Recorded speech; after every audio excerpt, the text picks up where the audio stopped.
Bonjour à tous, on se retrouve pour une nouvelle position ici avec le trait pour les noirs. Qu'est-ce qui se passe dans cette position? Dame, tour, 2 cavaliers, 4 pions, dame, tour, cavalier fou, 4 pions. Donc unité matérielle, déjà on commence comme ça. Protection des rois, malgré tout, le roi blanc un peu faible sur la première rangée, parce qu'il n'y a personne dessus. Une case ici, attention le cavalier qui pourra arriver. Le roi blanc un peu faible, le roi noir aussi, mais au moins il est protégé quand même pas mal de pièces. Alors attention à la tour clouée ici en F5. Du coup, on va chercher bien sûr des coups forcés. Il y a un échec pour les blancs, pour les noirs, pardon. Les blancs pourraient couvrir simplement l'échec avec la tour. Du coup, rien de spécial a priori. La tour probablement qui attaquerait du coup la dame qui fait échec. La tour F5 est clouée, donc pas d'autre échec. Menace de mat, pas sûr qu'il y en ait. Hein, pas sûr qu'il y en ait. Donc du coup, qu'est-ce qu'on va faire? Eh ben, on va essayer d'attaquer la dame. Alors il y a plusieurs coups pour attaquer la dame. On pourrait avancer le pion. Le seul qui peut avancer. Hein. Donc, je ne dis pas lequel avance, mais on peut avancer le pion, ce qui permet donc d'attaquer la dame, évidemment. Sauf qu'il va se faire prendre par le cavalier, très certainement. Alors ça décloue la tour, mais on voit pas très bien ce que pourrait faire la tour de toute façon, étant donné que la case d'échec ici est contrôlée par la dame, bien évidemment. Donc pousser le pion n'a pas l'air satisfaisant. Est-ce qu'on peut attaquer la dame d'une autre façon? On peut attaquer la dame avec la dame, on la mettrait en prise, mais ça permettrait de dévier la dame blanche. Est-ce que ça peut être intéressant? Dame en A3 pour attaquer la dame, du coup forcé. Hein.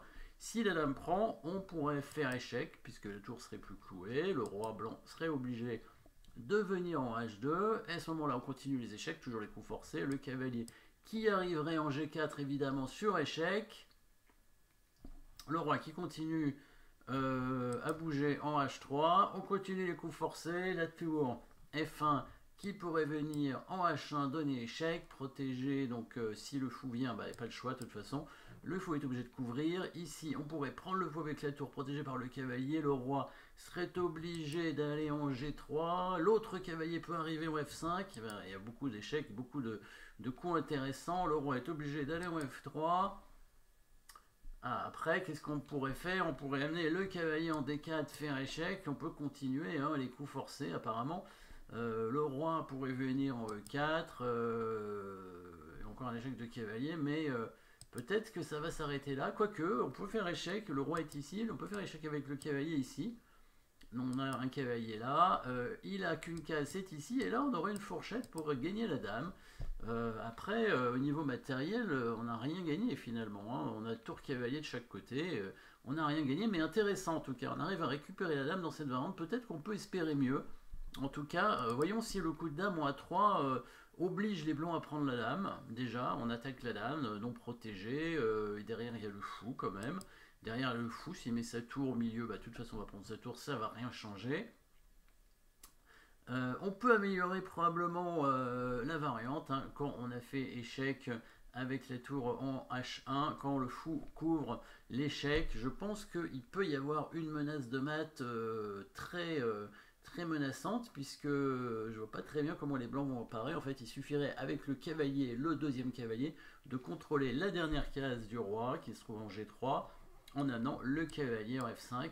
On a l'autre cavalier en G4, on a la tour en H1, le fou est en H2, on menace de le prendre et de faire mat, et on menace aussi un deuxième mat avec le cavalier en F2, ça va être dur à défendre, les blancs n'ont pas d'échec de leur côté.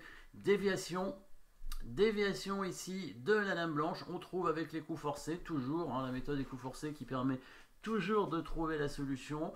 Après, il faut réussir à bien calculer jusqu'au bout tous les coups forcés jusqu'à la fin. Là, on est allé loin dans les coups forcés, mais on aurait pu s'arrêter avant. On est allé jusqu'aux échecs, jusqu'aux derniers échecs possibles. On voyait qu'on récupérait la dame. Du coup, ça voulait dire que la variante était intéressante et qu'on pouvait peut-être même améliorer avant. Et on a trouvé après une menace de mat imparable. Dame à 3. Attaquons la dame. Si la dame bouge, le fou est perdu derrière et il y a des menaces de mat. Les blancs n'ont pas d'attaque de leur côté. S'il met sa tour au milieu, ça ne change rien. On prend sa tour et on fait quand même l'échec. De toute façon, on va pas gagner la dame avec la fourchette finalement. Donc il n'a pas énormément le choix. Dame prend dame, voyons la suite, tour échec. Le roi est obligé d'aller en H2, le cavalier vient en G4 sur échec, le roi arrive en H3, tour H1 échec, fou H2. Donc pour bien montrer la première variante qu'on avait envisagée, c'était tour pour H2, cavalier F5, cavalier D4. Alors le souci c'est qu'il peut revenir en G3, hein, voilà, c'était le bon coup probablement pour lui et du coup on n'a peut-être pas mieux que l'échec perpétuel. Hein. Par contre s'il vient là, voilà, l'idée c'était cavalier F2 échec, roi E3 et cavalier C2 échec pour gagner la dame. Après ça donnait pas grand chose finalement pour les noirs puisqu'ils faisaient que récupérer leur matériel, hein. À la fin on était à égalité de pions. On allait peut-être gagner ce pion à la fin finalement parce qu'on attaquait la tour et le pion, hein, puisque là il va prendre le cavalier, on va prendre la dame. On attaque la tour, on attaque ce pion et on allait gagner un pion. Bon, c'était quand même pas beaucoup par rapport à ce qu'on peut faire évidemment, puisque ici, au lieu de prendre le fou, le coup précis, c'est le coup forcé, la menace de mat. De toute façon, c'est pas parce qu'on voit toute la rente jusqu'au bout qu'il faut la jouer sans réfléchir. Hein. Il faut réfléchir au fur et à mesure des coups qu'on joue. Se dire, tiens, est-ce que j'ai pas oublié quelque chose? Est-ce que je peux pas améliorer toujours? Hein, pas oublier que quand on a vu un bon coup, il faut pas hésiter à en chercher un meilleur. Donc là, finalement, le bon coup, il permettait seulement de récupérer matériel, ce qui n'était pas évidemment très satisfaisant. Là, la menace de mat, avec le coup cavalier F5 qui protège la dernière case du roi, est quand même beaucoup plus forte. Hein. On a simplement la tour qui prend le fou et le cavalier qui vient en F2. Donc si le cavalier vient en F3 pour parer le tour prend fou, évidemment, on fait cavalier F2. Dans la partie, il a joué le seul coup qui permet de défendre les deux, c'est le coup de dame en G3. Ben évidemment, nouvelle déviation ici, hein, avec la prise du fou en H2 qui oblige la dame à prendre la tour. Et maintenant, le cavalier qui donne mat. Donc mat avec les deux cavaliers, hein, finalement, un joli mat avec donc une déviation au départ pour arriver à finalement une deuxième déviation à la fin pour le mater avec les deux cavaliers. Le roi noir est assez bien protégé, il n'y a jamais eu de possibilité pour les blancs. Hein. Dans cette position, si jamais les blancs font tour B3, bah on peut faire dame prend B3, après, ah oui, dame C1 est beaucoup plus simple en fait. Hein. Dame C1, évidemment, sans donner la dame, on va obtenir exactement la même chose, même ça va être plus rapide, bien sûr, parce que c'est la dame va prendre le fou. Madame va prendre le fou, ce sera mat directement. Voilà. Merci d'avoir suivi cette position. N'oubliez pas de suivre les liens que je mets toujours si vous voulez aller être intéressé par les masterclass, éventuellement les cours particuliers. N'hésitez pas à m'écrire. Hein, vous avez mon adresse qui est écrite. Merci à tous et à bientôt.